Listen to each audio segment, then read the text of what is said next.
दो संख्याओं का योग 95 है। यदि एक संख्या दूसरी से 15 अधिक है तो दोनों संख्याएं ज्ञात कीजिए। माना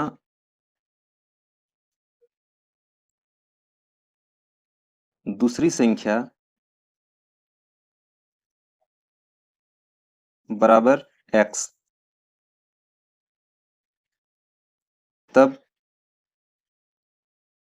पहली संख्या बराबर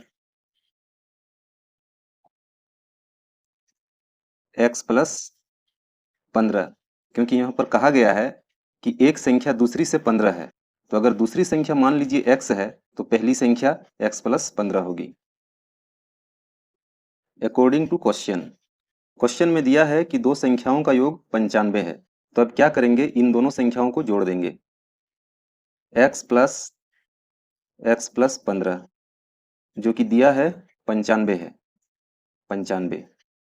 अब x प्लस x 2x बराबर 95। अब 15 को इधर कर देंगे तो होगा -15। अब 2x बराबर होगा 5 - 5 0, 9 - 1 8, 80। और x बराबर होगा 80/2 जो कि 40 बार में कटेगा। तो इस प्रकार x बराबर निकला 40। x प्लस 15 बराबर होगा 40 प्लस 15 बराबर होगा 40 10 50 और 5 55। तो इस प्रकार दोनों संख्याएं 40 और 55 है। दो संख्याओं में अनुपात 5:3 है। यदि उनमें अंतर 18 है तो संख्याएं ज्ञात कीजिए।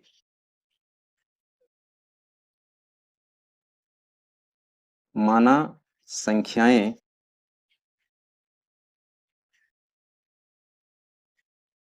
फाइव एक्स और 3x है। संख्याओं का अनुपात 5:3 है, इसीलिए एक संख्या को 5x और दूसरी को 3x माना गया है। अकॉर्डिंग टू क्वेश्चन दिया हुआ है क्वेश्चन में कि दोनों का अंतर 18 है, तो यहाँ पर लिखेंगे 5x माइनस 3x बराबर 18। अब 5x माइनस 3x बराबर 2x बराबर 18। x बराबर 18/2 9 बार में कटेगा, तो इस प्रकार x बराबर 9 प्राप्त होगा।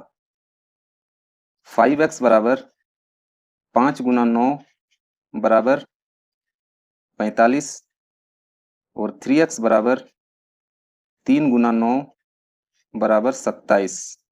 तो यही दोनों वांछित संख्याएं हैं।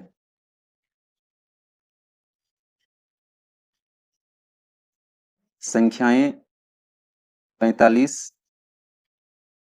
और 27 है। तीन लगातार पूर्णांकों का योग 51 है। पूर्णांक ज्ञात कीजिए। माना तीन लगातार पूर्णांक x प्लस 1 और x प्लस 2 है। जब भी लगातार पूर्णांक कहे तो सबसे पहले x मानेंगे, उसके बाद उसमें एक जोड़ देंगे तो दूसरा पूर्णांक होगा, और फिर दूसरे में एक जोड़ेंगे तो तीसरा पूर्णांक प्राप्त होगा। फिर तीसरे में अगर एक जोड़ेंगे तो इस प्रकार चौथा पूर्णांक प्राप्त होगा, और इस तरह बढ़ता ही चला जाएगा। अब दिया हुआ है तीनों पूर्णांकों का योग 51 है। According to question x plus 1 plus x plus 2 बराबर 51। तीनों x को जोड़ेंगे तो प्राप्त होगा 3x, और इधर 1 + 2 3 बराबर 51। 3x बराबर 51 माइनस 3, 3x बराबर 51 में 3 घटाएंगे तो 48 प्राप्त होगा।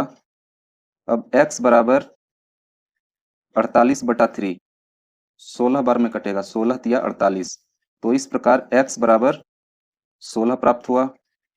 अब x प्लस 1 बराबर 16 प्लस 1 बराबर 17 और x प्लस 2 बराबर 16 प्लस 2 बराबर 18।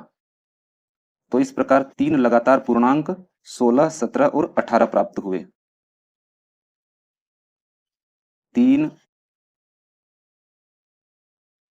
लगातार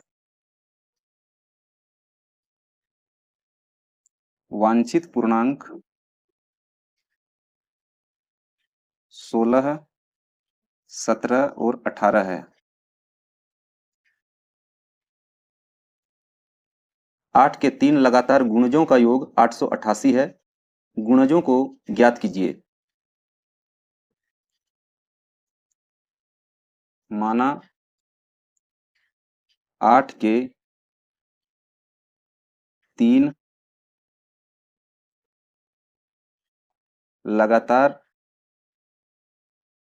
गुणज क्रमशः x, x प्लस 8 और x प्लस 16 है। तो 8 के तीन लगातार गुणज कहा गया है, तो सबसे पहले हम x मान लेंगे, फिर उसमें हम 8 जोड़ देंगे तो दूसरा गुणज निकलेगा, और दूसरे में 8 जोड़ देंगे तो तीसरा गुणज निकलेगा। फिर दिया है तीनों गुणजों का योग 888 है, तो यहां पर हम लिखेंगे according to question x plus 8 plus x plus 16 बराबर 888। अब x 3x होगा और 8 प्लस 16 24 बराबर 888। 3x बराबर हो जाएगा 888 माइनस 24। 3x बराबर 8 माइनस 4 4 होगा। 8 माइनस 2 6, इधर 8, तो 3x बराबर 864। अब x बराबर होगा 864, 3 को 864 के नीचे लिखेंगे, 864 बटा 3। अब 864 को 3 से अगर डिवाइड करेंगे तो प्राप्त होगा 288। तो इस प्रकार x बराबर होगा 288। अब x प्लस 8 बराबर हो जाएगा 288 प्लस 8 बराबर 8 8 16 के 6, हाथ में 1 और 28 29, 296। और x प्लस 16 होगा 288 प्लस 16 बराबर 8 6 14 के 4, हाथ में 1, 8 1 9 और 1 10 के 0, हाथ में 1 और 2 3, 304। तो इस प्रकार लगातार तीन गुणज 288, 296 और 304 है। 8 के तीन लगातार गुणज 288, 296 और 304 है।